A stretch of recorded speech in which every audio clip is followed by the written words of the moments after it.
Buongiorno a tutti, guardate, scusate se no, ma non siamo poi tanto in ritardo, siamo giusti, perfetto. È che abbiamo avuto la videoconferenza prima con tutti i direttori generali e poi abbiamo fatto anche la videoconferenza come tutte le mattine con la protezione civile. Sono qui con l'assessore Ranzarini alla sanità e l'assessore Bottaccin alla protezione civile. Un saluto a tutti, grazie a voi, buona domenica delle Palme a tutti e ovviamente un saluto a coloro che ci seguono da casa anche in diretta. Cerco di farvi perdere poco tempo, è domenica anche per voi, quindi intanto grazie per essere qua. Voglio solo dirvi che in questo momento abbiamo in isolamento abbiamo 19.987. Io ho scelto di fare questo sistema dei cartelli che resta più, diciamo, stimola la memoria visiva. Il numero di positivi sono 11.226, i positivi si stanno alzando. Fra l'altro vedo che in molti media in questi giorni si riporta spesso quello schema di tutti i paesi del mondo col numero di contagi.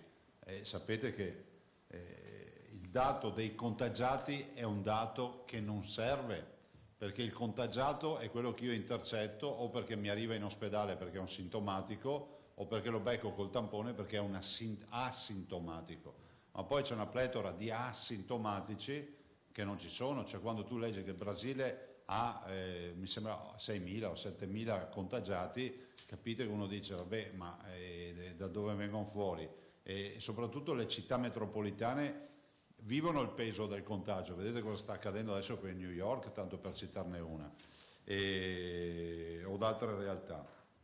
Allora, i ricoverati sono 1892, a questi si aggiungono i 329 in terapia intensiva, c'è un lieve incremento di terapia intensiva, abbiamo 1175 dimessi, quindi vuol dire che se voi sommate i dimessi, terapia intensiva e i ricoverati, abbiamo comunque prestato e stiamo prestando cure a oltre 3.000 persone in Veneto, perché i dimessi sono già passati per un letto in ospedale e in più ne abbiamo altri 2.000 e a questi ci aggiungete anche i 329 delle terapie intensive, quindi si va abbondantemente sopra i 3.000 persone che sono stati oggetto di cura.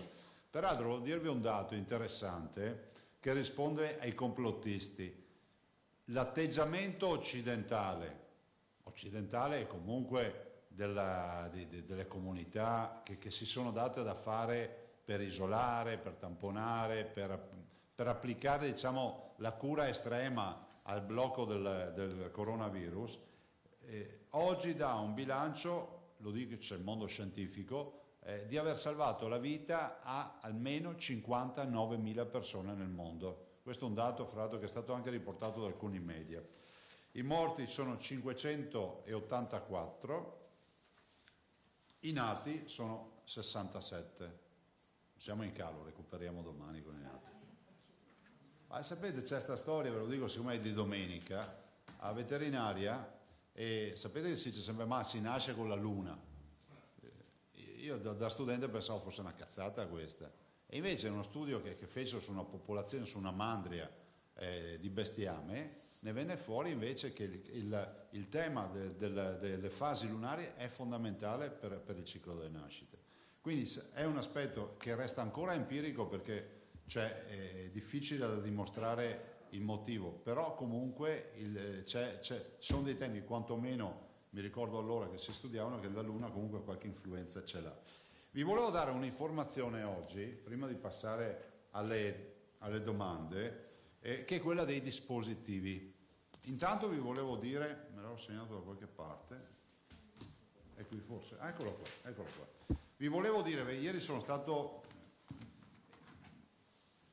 un po' superficiale nel dirlo, c'era una domanda dell'ANSA, se non ricordo male, su Consip, sono andato a vedermi i dati esatti, e peraltro confermo il nostro ottimo rapporto con l'amministratore delegato, il dottor Canarsa. Da Consip noi abbiamo avuto 150 respiratori invasivi e 30 per terapie subintensive, e quindi vi dico che noi abbiamo avuto questo materiale e auspichiamo di averne ancora. Tra l'altro sono in arrivo un'altra cinquantina di respiratori che abbiamo recuperato con delle donazioni e quindi si sta, diciamo, allargando la nostra capacità oltre le 825 postazioni che abbiamo già. Per quanto riguarda i dispositivi, volevo dirvi solo questo. Abbiamo dato mandato all'azienda Zero. Voi sapete che noi in Veneto siamo stati criticati qualche anno fa per aver fatto un unico centro di acquisti e per le gare in generale per tutte le ULSS. Noi abbiamo 11 aziende e questo centro si chiama Azienda Zero. Abbiamo visto l'efficienza dell'Azienda Zero proprio durante questa emergenza. Non abbiamo avuto 11 realtà diverse che compravano o cercavano mascherine, ma una ha fatto per tutti. All'Azienda Zero abbiamo dato il mandato di costruire un magazzino da 6 mesi, cosa che in passato non si faceva, perché ti capitava sicuramente qualcuno a dirti ma scusa, ma cosa è tutto sto valore che hai al magazzino? E ci siamo riusciti. Noi abbiamo comprato, ve lo dico subito, abbiamo comprato la bellezza di 24 milioni e 700 mila mascherine. In particolare, poi vi do lo schema, ma lo dico ai cittadini che sono a casa, chirurgiche per 13 milioni 350 mila, mascherine FFP2 per 7 milioni 650 mila e FFP3 3 milioni e 700 mila. Ricordo che le P3 sono indicate per manovre invasive nelle terapie intensive, perché magari c'è qualcuno che dice ma io voglio usare la P3 anche ogni mascherina ha le sue caratteristiche. E sono 24 milioni e 700 mila pezzi. Ogni giorno distribuiamo alle ULSS 239.800 mascherine. Ogni mattina parte il camion o la notte e che poi le ULSS distribuiscono ovviamente ai loro dipendenti, quindi a tutti gli operatori, ma in particolar modo poi vanno i medici di base e case di riposo e quant'altro. Voi sapete che però, oggi ve lo dico con serenità, noi abbiamo passato un mese, ma non solo noi, tutti, il governo, i governi, le regioni, la regione, tutti, a cercare mascherine. Cioè noi siamo usciti già da un primo incubo che era quello delle mascherine. Ci siamo ritrovati che chi aveva le tasche piene di soldi non poteva salvare la propria vita perché nessuno gli vendeva una mascherina da 30 centesimi, perché questi erano i prezzi in origine di una chirurgica, 50, 55, 40 centesimi. Devo dire, lo dico a beneficio dei veneti, che i veneti sono come un alveare, sono partiti alla grande con questa storia delle mascherine, stanno producendo di tutto perché le fanno in silicone, in queste che avete visto che utilizziamo noi, di tessuto non tessuto, di grafica veneta, piuttosto che altri tipi, riconversioni di produzione, e abbiamo molte aziende che si sono messe a produrre camici e quant'altro, quindi direi che ci siamo. Io auspico due cose. La prima, che il governo in questa fase che io reputo ormai, come si può dire, di disponibilità almeno delle mascherine chirurgiche, che si dia modo ai cittadini di potersene approvvigionare sul mercato, perché ancora vige il principio del sequestro, cioè se arrivasse un container non dedicato a un ente come noi, viene sequestrato in dogana, perché c'è ancora il primo principio validissimo, che era partito all'inizio dicendo se gira qualcosa nel territorio italiano lo blocchiamo perché è giusto fare così. Adesso mascherine, almeno dalla nostra esperienza, se ne trovano, noi le abbiamo comprate, vi ricordo 24 milioni e 700 mila pezzi. L'appello che faccio è che si modifichi la norma affinché i cittadini riescano a comprarsi i dispositivi a prezzi accessibili, perché è inutile che se vendiamo un pacco di mascherine a peso d'oro è inevitabile che nessuno se le compri. E detto questo, vi lascio anche una distinta, oltre ai 24 milioni e 700 mila mascherine, anche di guanti, occhiali, visiere, calzari e tutto. Se volete avete tutto il materiale che noi abbiamo comprato. Questo è tutto materiale che in parte è arrivato, in parte arriva, in parte arriverà, nel senso che poi è un flusso di materiale continuo. Per dire, stanotte sono arrivati i tamponi, ci hanno detto stamattina in videoconferenza. Sì, ma ci saranno anche i tamponi sicuramente, guarda, forse No, non ci sono perché sono tutti dispositivi. Sì, dispositivi. Bene, detto questo, vi volevo dire che c'è un'altra bella notizia. Questa notte è andato anche bene il trapianto, abbiamo trapiantato una ragazzina a Rene e l'operazione è riuscita, c'è una bella notizia, mi hanno avvisato stamattina, è una ragazzina di 11 anni, ha avuto trapianto di rene, quindi trapianto di rene vuol dire che la macchina dei trapianti continua a esistere nonostante il coronavirus. È stata guardata, sapete perché ve lo dico? Perché la prima, forse una delle primissime riunioni con i direttori, la prima domanda che ci fecero è: i trapianti li blocchiamo o no? Perché trapianti vuol dire terapie intensive.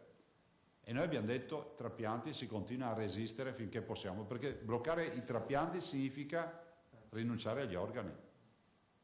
Cioè dire che quando ti chiamano, quella mattina avevamo un fegato, mi sembra, brutto da dire ma è così, e quando ti chiamano, forse era un fegato o un cuore, non mi ricordo più, un fegato, quando ti chiamano tu devi dire sì o no, e in quei giorni molti pensavano di bloccare l'attività di trapianti. Insomma, questa notizia per me è un'ottima notizia, una bambina di 11 anni è stata trapiantata al rene e direi che è positivo. E ho l'obbligo di dare risposta alla vicenda di ieri che mi ha posto il signore che vedo, fra l'altro, buongiorno, e io mi sono fatto mandare ovviamente non diciamo nomi e riferimenti, mi sono fatto mandare dall'ULSS tutte le carte, confermo che il tampone è stato fatto il 24, conferma? Quindi si è sbagliato lei, conferma che si è sbagliato.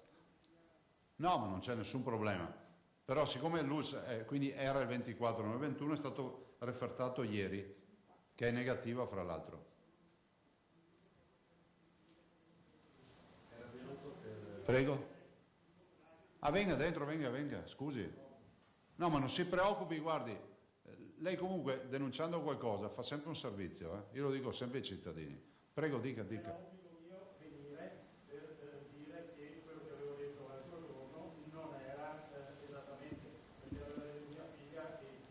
No, ma non si preoccupi, ci siamo capiti. Il tema dei 24 giorni mi ha inquietato, no? Cioè, 24 giorni il tampone mi ha inquietato. No, non interrompe nessuno, guardi, si accomodi invece, si metta da qualche parte, no? Si accomodi. Vabbè, mi interessava chiarire, insomma, che non c'erano, mi ero preso l'impegno con il Signore e faccio gli auguri a sua figlia perché ho visto che ha un sacco di accessi a pronto soccorso e ho visto 14 accessi l'anno scorso, ho visto. E 33 accessi dal 2017. Quindi se possiamo fare qualcosa siamo qua. Prego. Però non è coronavirus, è manco quello. Boh. Si accomodi, non stia lì in piedi, si accomodi. E passerei alle domande. Allora, primo giro classico, giro mio, terzo giro vostro. Avanti. Questa ragazzina di 11 anni, in che reparto, cioè in che ospedale è stata trapiantata? Non ho capito, scusa. In che ospedale è stata trapiantata? Ah, Padova, azienda ospedaliera. Poi ovviamente non diamo altri estremi, potrei aggiungerci anche qualcosa di più, peraltro è una ragazzina, mi si dice, moldava, residente in Veneto, però ci fermiamo qui come per la figlia del signore, nomi non se ne danno, appunto, anche perché abbiamo parlato di patologie e di trapianto, quindi ci fermiamo qui. Quindi può essere chiunque poi, no? Poi volevo chiedere, il segretario... E facciamo gli auguri anche a questa ragazzina che sicuramente sarà andato bene il trapianto anche per il futuro.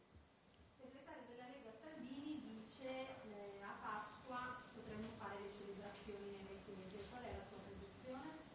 Cioè tu sei partito da casa per chiedermi questo? No, guardate, cioè adesso al di là di tutto, cioè non intervengo su queste partite, cioè ho visto ed è giusto rispettare l'idea e so che molti cattolici chiedono la riapertura o la possibilità di celebrare la Pasqua, che per chi crede è assolutamente uno degli elementi fondanti della religiosità, di una confessione religiosa. La Pasqua e il Natale sono i due elementi, non è irrilevante questa partita, però oggettivamente vi ricordo che noi avevamo proposto col Patriarca ancora all'inizio la possibilità di avere il droplet esagerato, non so, i 2 metri con i segnaposti nei banchi, tutte queste robe. Però devo dirvi che allora ci fu l'Istituto Superiore della Sanità che disse assolutamente no, perché, tanto è vero che poi da allora il patriarca fa la messa in TV tutte le domeniche in diretta, e peraltro penso che abbia anche avuto un grande riscontro di ascoltatori, perché dissero, mi ricordo in videoconferenza, non forse fu Brusaferro o qualcuno che disse questo, non me lo ricordo più, disse che nella letteratura ci sono stati casi di grandi contagi nelle celebrazioni religiose, ma poi mi fermo qui, punto. Altro? Presidente, buongiorno e buona domenica. Lei è stato chiaro ieri, ha risposto a questa cosa, però che sto per chiedere, però siamo soddisfatti di telefonate di lavoratori che hanno ricevuto l'ordine di presentarsi al lavoro dalle proprie aziende un po' in tutto il Veneto, e questo preoccupa anche perché ci sarebbero centinaia di migliaia di lavoratori che si sposterebbero nel pieno delle epidemie, insomma. Allora guardi, io penso che questo fatto si riferisca, e a onor del vero devo riconoscere a Dalmas che ieri fece una domanda, io l'ho anche liquidato perché effettivamente non sapevo di quello che stava accadendo, se è questo, che ci siano delle aziende che per la logica del silenzio assenso, cioè che abbiano chiesto alle prefetture in base a quello che prevede la legge di modificare, di avere l'accesso in base al loro codice Ateco all'apertura, penso che adesso molti, avendo questo silenzio assenso da quel che ho capito, possano procedere. Io dico che noi possiamo solo fare una cosa, continuare a fare i controlli, magari domani vi porto anche la mole di controlli che abbiamo fatto e lo faremo con particolare attenzione alle aziende, ma non con fare, come si può dire, da 007, con la volontà di essere assolutamente dalla parte dei lavoratori che devono essere messi in sicurezza e dei datori di lavoro che hanno assolutamente bisogno di assistenza, però ci vogliono i dispositivi e quant'altro. Se poi questo rappresenta un vulnus del legislatore, di chi ha fatto i decreti, cioè questa è una partita del governo. Vi ricordo che il tema aprire o chiudere le imprese non compete alla Regione, come per le scuole. Altro? Prego Filippo. A proposito di Salvini, ho visto una proposta di legge di vari parlamentari della Lega, primo firmatario Salvini, che propone di esentare da eventuali responsabilità i dirigenti della sanità in emergenza. Devo dire la verità che ho visto un titolo ma non ho neanche approfondito, visto che è stato ritirato questo emendamento. Mi fermo qui, cioè non ho approfondito onestamente, siamo stati impegnati. Ecco, Presidente, invece forse una domanda ancora più attuale, mi collego alla domanda della collega, ma non c'è un qualche timore per una ripresa che certamente viene attesa, viene caldeggiata, viene auspicata, ma siamo ancora in pieno contagio? Ma guardate, io ve l'ho detto e voglio che resti sempre agli atti, che io tifo per ripartire, però deve essere chiaro che non può prescindere questo tifo dal fatto che la comunità scientifica si debba esprimere. Dopodiché, per carità, ci deve essere sempre una giusta mediazione, no? Come vi ho detto anche ieri, ma è pur vero che dovremmo avere delle indicazioni di base. Altre domande? Posso procedere io allora. Cominciamo con... È domenica, dovrò andare via ragazzi. Cominciamo con Gallan dell'ANSA che chiede, un secondo solo, perdonatemi, doveva essere la settimana cruciale. I dati non sembrerebbero incontrovertibili. Si dovrà attendere ancora i dati dei contagi? Ma guardate, intanto vi ho detto che questa settimana avrebbe dato la direzione e una direzione la sta dando. Adesso la settimana inizia dal lunedì alla finisce la domenica, però noi abbiamo perso già la bussola, no? Perché per noi tutti i giorni sono uguali e anche il virus ragiona così, nel senso che mettiamo in fila un po' di bollettini, abbiamo visto che abbiamo già 4 bollettini positivi, cerchiamo di chiuderne una 7-10 bollettini e sicuramente i nostri statistici ci dicono che ci sarà una direzione molto più chiara. Oggi è un po' diverso rispetto a ieri. Ma oggi abbiamo tre in terapia intensiva in più. Potrei anche giustificare, no, statisticamente non ha nessuna rilevanza, peraltro anche, come si può dire, specificatamente ce l'ha ancora di meno perché sappiamo la storia di questi posti. Fra l'altro stiamo accogliendo dei pazienti della Lombardia, 12 ne abbiamo già, 6 Covid e 6 non. E per cui se si libera qualcosa siamo pronti subito a un'attività solidale nei confronti della Lombardia, ma non perché è Lombardia, perché è la più vicina ed è giusto essere oltretutto vicini alla Lombardia perché vive questa tragedia su Bergamo e Brescia che insomma è importante. E la direzione c'è segnata, bisogna che si consolidi, fermo restando che se i cittadini non restano a casa si sta presto anche a riprecipitare, questo è poco ma sicuro. Seconda domanda di Gallant, mascherine, anche il Veneto pensa a un'obbligatorietà per uscire come la Lombardia? Ma guardi, io ho visto la Lombardia e penso che non ho nulla da ridire su quello che ha fatto il collega Fontana. E noi abbiamo avuto un approccio più graduale, supermercati o quant'altro, e giustamente il cittadino può dire ma servono o non servono? Noi ci siamo fermati al tema dei luoghi pubblici dove si va a fare la spesa, pensando che in questa fase c'è anche la difficoltà del reperimento della mascherina. Già vedo le polemiche, dice ma Zai ha scritto comunque coprirsi naso e bocca con la sciarpa, ma la sciarpa ho caldo. Guardate, se volete buttarvi sul fuoco, buttatevi sul fuoco, nel senso che dico, dall'altra parte c'è il virus che è peggio del fuoco. Cioè, o vuoi tutelarti oppure no, non è che stiamo a discutere, a fare i legulei e discutere delle ordinanze. Vi dico che l'indicazione in generale è cercare di proteggersi, punto. E quindi il tema la Lombardia che ha un contagio molto più importante del nostro, ha fatto sicuramente delle scelte dettate anche da questo aspetto. Gatto Sky 24 con il tema degli anziani non autosufficienti in casa e senza badanti. Si segnala l'impossibilità di portarli a fare la spesa con sé perché i supermercati consentono l'accesso a 2 sole persone per nucleo familiare pur presentando l'autocertificazione. Potrebbero essere considerati o non dovrebbero essere considerati Guardi, come i bambini? posso rassicurarlo perché abbiamo già in lavorazione, la firmo dopo quando torno su, una circolare che dice proprio questo, cioè la mamma che ha il bimbo che deve accudire, che deve andare a fare la spesa, non può lasciare a casa il bimbo da solo, se lo porterà a fare la spesa. Mi sembra buon senso questo, ma mi sembra buon senso, non lo dico a Gatto, lo dico in generale, vabbè, siamo in Italia, fermo una circolare anche per sta roba, ma anche per chi controlla mi sembra buon senso. Se ti arriva una persona che si porta appresso un genitore non autosufficiente, che vedi, che capisci che non è uno che gira per il supermercato a fare la spesa assieme al figlio, cioè devi capire che insomma, come si dice, i giuristi dicono che la norma va sempre applicata in maniera estensiva, vuol dire che ogni tanto bisogna fermarsi anche a ragionare, perché anche noi cittadini ormai abbiamo il baco sempre di andare a vedere bene. Io lo dico sempre, se dici a 3 veneti di organizzarsi un po' perché si trovano a giocare a carte e gli dici organizzatevi, li trovi dal notaio dopo qualche giorno. E noi siamo fatti così. C'è un po' di buonsenso.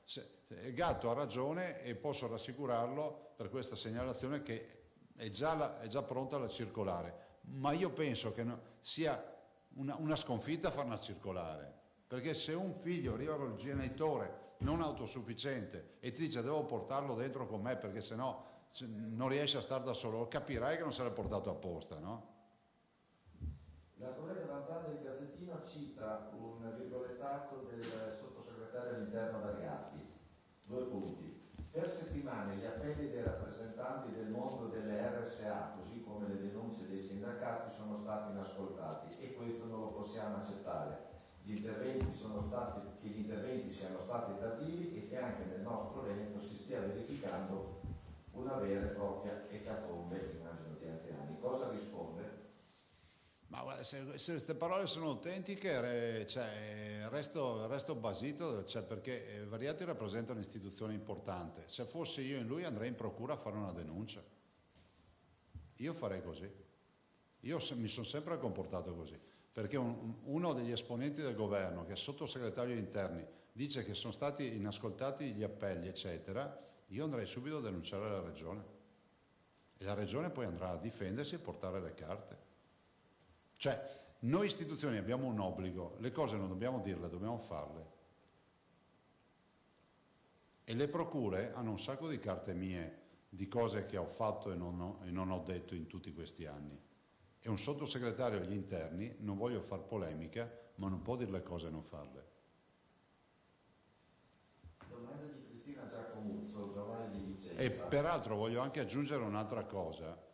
Noi stiamo sostanzialmente facendo il diavolo a quattro per questa partita. Ma vi voglio ricordare che questa partita, al di là di qualcuno che vuole fare la polemica perché gli va bene fare la polemica, ma che è squallida, lasciatemelo dire, ma è squallida perché di mezzo ci sono le vite delle persone e c'è un'emergenza.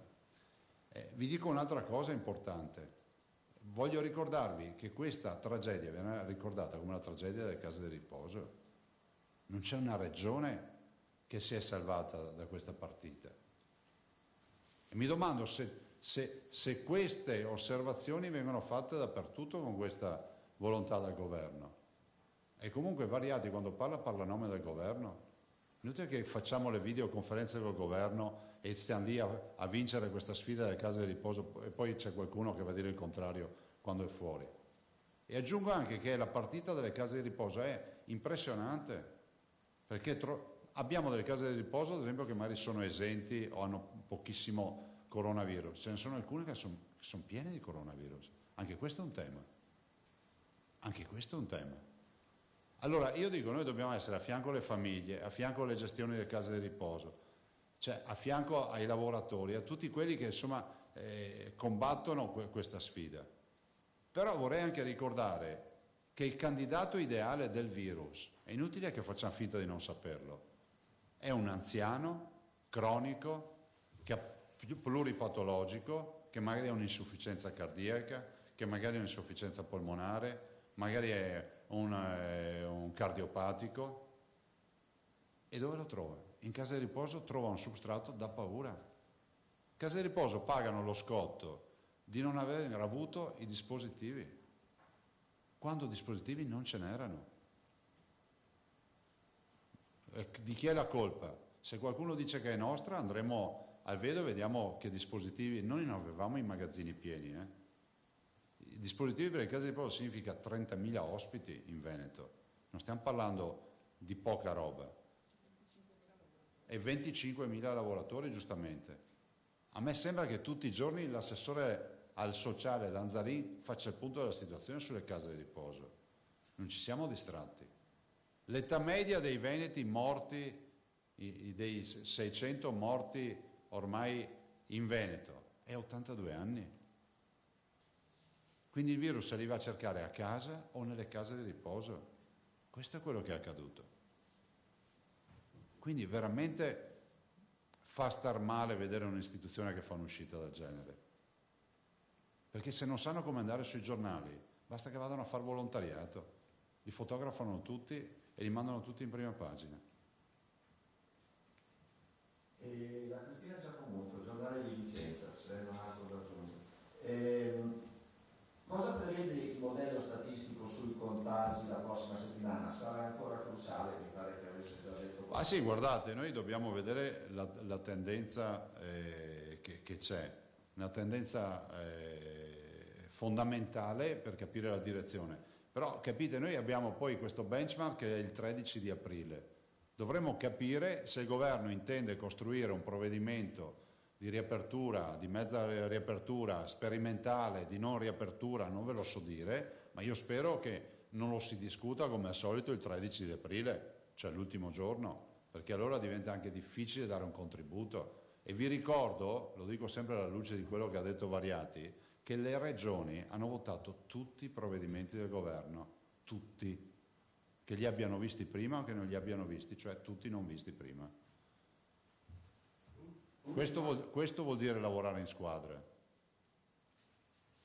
Ultima domanda, Domenico Basso, lei ha già qualche report sui mercati rimasti aperti ma con entrate e uscite? No, non ne ho. So che i sindaci si sono attivati, si stanno attivando, ci sono dei sindaci che erano erano chiusi anche prima, non so, Verona ve l'ho citato, li ha chiusi tutti, perché i sindaci possono fare ordinanze ancora più restrittive.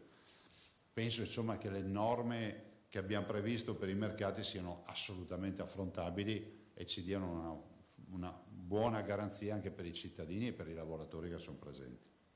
Io ho terminato, colleghi. Sì, una domanda. Prego. Ecco, una domanda sulla tua ordinanza bis, insomma quella che è entrata in vigore ieri. Naturalmente è difficile fare previsioni, ma alla luce di questa tendenza, alla luce della curva, di quello che suggerisce il modello e di quello che ci dicono i report, ti immagini che questa ordinanza cesserà definitivamente il 13 oppure ti rendo conto che non ha... Guardate, tutto dipende dal DPCM. Ieri Maria Delia mi ha chiesto di perché abbiamo fatto l'ordinanza all'ultimo minuto e io ho omesso di dire perché l'ordinanza aveva uno spazio giuridico dettato dall'adozione del DPCM iniziale. Quindi se mi adottano il DPCM il giovedì sera o il venerdì, adesso non ricordo, noi avevamo quella finestra per adottare la nostra ordinanza. Peraltro oggi mi è arrivata la lettera del Presidente del Consiglio che dice: ho adottato il DPCM, c'è l'articolo 2, tu potevi farlo, hai fatto bene, hai adottato un'ordinanza, cioè mi legittima il percorso. E quindi noi dobbiamo attendere il DPCM per capire quale sia la direzione. Da quello noi possiamo applicare restrizioni, non allargamenti. Questo dice la legge. Quindi se il DPCM dice si apre tutta Italia, io potrei dire beh no, caso in sotto casa mia no, perché sono sicuro che ha problemi. Tanto per fare un esempio, caso in sarebbe il negozio di ortofrutta. Posso fare due domande? No, ho tradotto per i non veneti.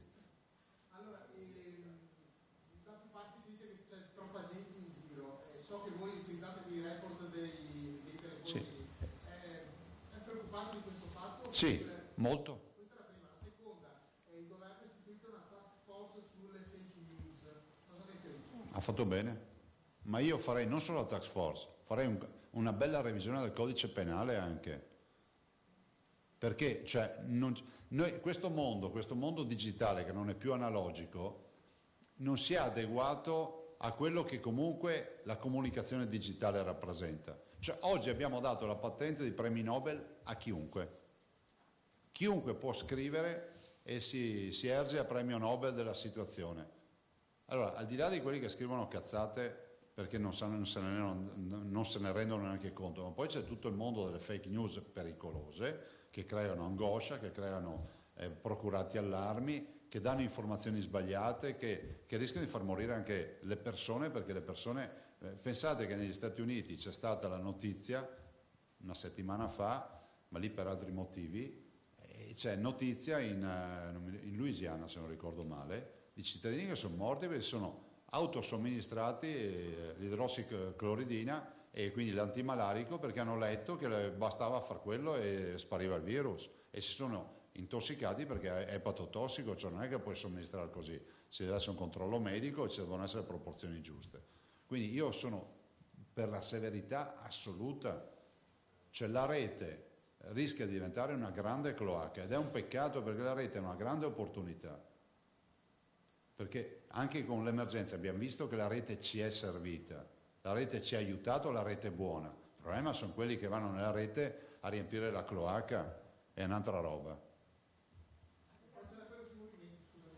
No, sui movimenti, guarda, i dati anche Google ci dicono che siamo i più virtuosi. Il problema è che se noi siamo i più virtuosi non voglio pensare agli altri cosa stanno combinando, nel senso che oggettivamente, complice anche il bel tempo, cioè se tu negli anni normali, bel tempo così non c'è mai stato, per così tanto tempo. Sono 4 mesi che non piove più. E quindi immagino che queste giornate da 22 a 23 gradi non sia facile stare in casa. La mia preghiera ai cittadini è stare in casa, pensino alla loro salute e a quella dei loro cari e questo è un lavoro di squadra che dobbiamo fare. Se ipoteticamente i veneti stasera scendessero tutti nelle piazze, io so già che ho l'impennata nelle terapie intensive fra una decina di giorni. Ormai sono una decina di giorni. Sì. Diciamo che stiamo galoppando bene in quel senso. Hanno detto che non si può arrivare a Pasquetta a mettere a punto il piano delle Sì. partite con il governo. Lei pensa al fatto che siete inconsiderati un po' troppo poco coinvolti? No, non è polemico. Guarda, fra l'altro aggiungo anche che nella videoconferenza con Palazzo Chigi l'altra sera è stato detto proprio di fare anche una cabina di regia, è stata decisa, per decidere le misure in velocità, in modo tale che ci sia una raccolta da parte delle regioni, da parte dei comuni, eccetera, sintesi, e casomai essere assolutamente, come si può dire, collaborativi e propositivi. No, non lo dico come polemica, dico che all'ultimo minuto riesce a governarla con difficoltà la partita.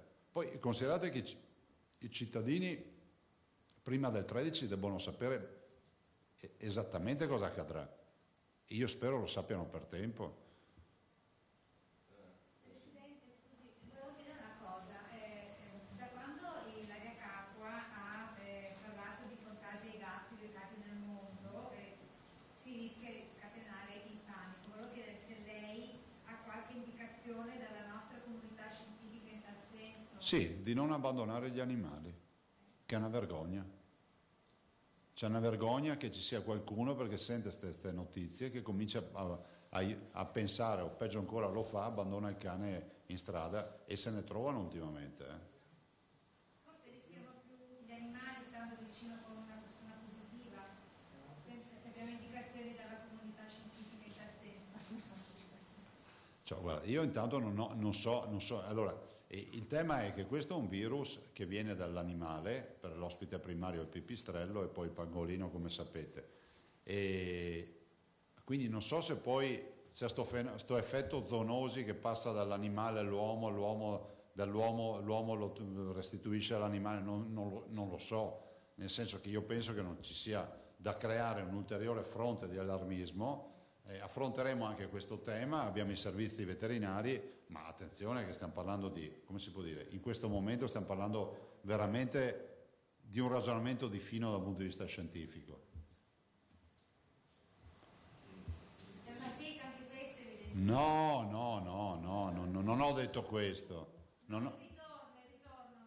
No, non ho detto questo. Peraltro non ho ben capito, per le mie reminiscenze di patologia, non ho ben capito se l'animale che si ammala di Covid ha lo stesso virus dell'uomo o se è un virus diverso che non può più trasmettere all'uomo, perché allora saremo davanti a un animale ammalato di coronavirus ma non diventa zoonosi nello trasmettere all'uomo. La zoonosi è la trasmissione della malattia dall'animale all'uomo. Quindi ho letto anch'io queste agenzie, ma non so, però con i servizi veterinari siamo sempre ovviamente in allerta a vedere tutte le circolari, ma al momento non c'è. Presidente, ti sentiresti di affermare che il picco è passato? No, decisamente no, perché noi abbiamo passato un picco sicuramente, però non vi so dire se ne avremo un altro. E questo dipende tanto dai veneti. Se vogliamo uscire di casa dobbiamo stare in casa. Ecco, questo potrebbe essere lo slogan. Basta ragazzi? Buona...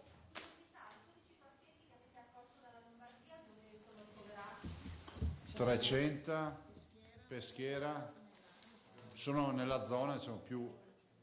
Attenzione che non sono 12 in un colpo solo, fino adesso 12, Sì, perché giustamente qualcuno in Lombardia vuole dire dove sono finiti i nostri 12, no? Ne abbiamo già... gli ultimi sono 2 dell'altro ieri o di ieri, sì, o 3. Grazie, buona domenica.